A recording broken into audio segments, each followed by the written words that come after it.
No período natalino, geralmente sou questionado se eu comemoro, se eu participo e me perguntam principalmente o que eu acho do Natal.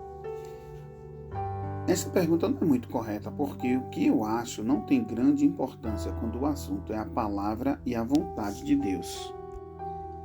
Sem entrar em maiores detalhes neste momento, digo de antemão, o Natal não é uma festa cristã.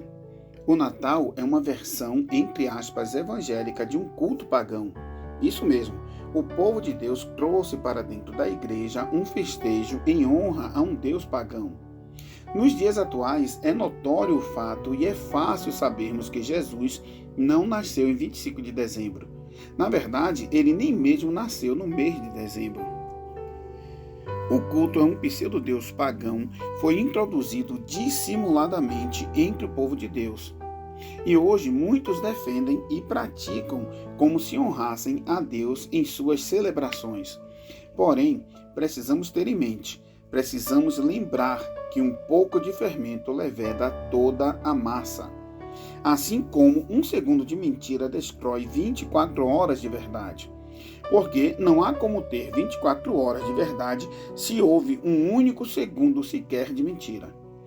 Tais distrações e distorções alegram a alma, satisfazem a carne, mas não elevam o espírito e ainda desagradam a Deus. Uma dica de ouro, vou deixar aqui. Se não entender ou não aceitar ou não concordar com esta mensagem, mas se pelo menos prestar atenção a essa dica, dificilmente você será enganado. Normalmente, tudo o que agrada ao mundo desagrada a Deus, porque as coisas de Deus não agradam ao mundo, e a conduta do mundo se opõe às leis de Deus. É por isso que a palavra de Deus no livro de Tiago, capítulo 4, versículo 4, nos diz que se quisermos ser agradáveis ao mundo, nos tornamos inimigos de Deus. Quem fala a verdade não merece castigo, não é verdade? O Natal é uma heresia maquiada de verdade. O problema é que um pecado maquiado continua sendo um pecado. Ele não se torna agradável a Deus por ser bonitinho. Ele ainda é um pecado, bonitinho, mas é ordinário. O interessante é que o mandamento que temos do Senhor Jesus vai na direção contrária dos costumes populares, das celebrações mundanas. O mandamento que Jesus nos deixou é para comemorarmos sua morte e ressurreição, e não seu aniversário. Jamais é mencionado na Bíblia o ano em que Jesus nasceu, nem mesmo o mês em que Jesus nasceu, e nem ainda o dia em que Jesus nasceu. Mas de uma coisa podemos ter certeza: não foi em dezembro. E ainda que fosse, jamais houve, não há e jamais haverá nenhuma indicação na Bíblia para tal comemoração. Vejamos o que nos diz em Deuteronômio capítulo 29, versículo 29.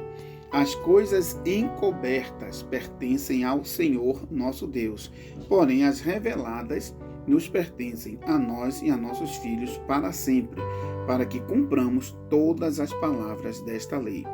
Repetindo, as coisas encobertas pertencem ao Senhor nosso Deus, porém as reveladas nos pertencem a nós e aos nossos filhos.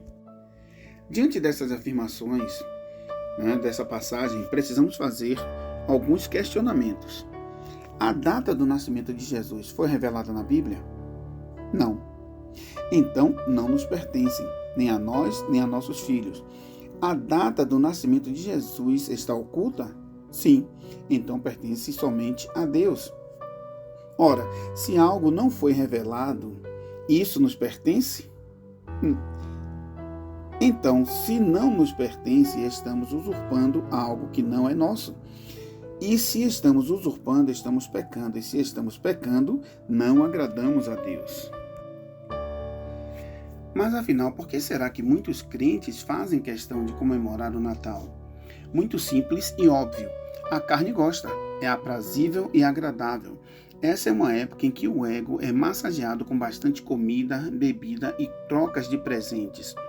Se essa fosse uma época dedicada ao jejum com intensas e prolongadas orações, eu duvido muito que a maioria dos crentes estaria defendendo tão fervorosamente sua participação.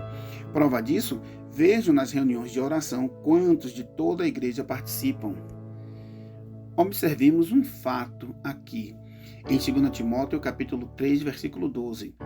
Ele nos diz que os que desejam viver piedosamente em Cristo Jesus padecerão, sofrerão perseguições. Por quê? Porque enfrentarão adversidades, provocando divergências e insatisfação na grande maioria dos crentes, que se levantarão e taxarão a defesa do Evangelho de religiosismo ultrapassado. Porém, o que de fato os incomoda é tudo que vai contra a sua libertinagem, a falsa liberdade que eles afirmam ter em Cristo. Falsa porque não provém da verdade, mas da carne. O porém dessa questão é que a maioria dos crentes, aqueles que vivem conforme costumes mundanos, que são levados como uma folha seca por todo o vento de doutrina, nessa condição, eles não reinarão na volta de Cristo.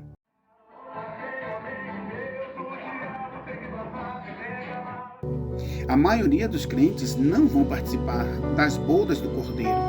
A maioria dos crentes vai passar pela grande tribulação.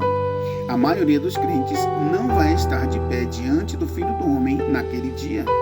A maioria dos crentes baterão, mas a porta não vai se abrir. A maioria dos crentes vai ouvir do Senhor: não vos conheço.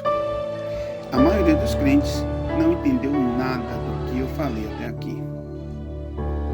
Vejamos uma lógica aqui da vida espiritual.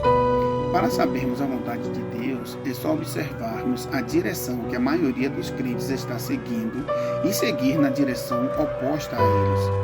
Assim estaremos na vontade de Deus. Assim sendo, se não queremos ser envergonhados na segunda vinda do Senhor, mas pelo contrário sermos vitoriosos, se desejamos entrar pela porta, estar presentes nas bodas do Cordeiro e reinar com o Senhor, devemos sair da multidão em que se encontra a maioria dos crentes. Amém? Ao Senhor seja toda a honra, glória e louvor, porque Ele é digno. Amém, irmãos? Somos um em Cristo Jesus.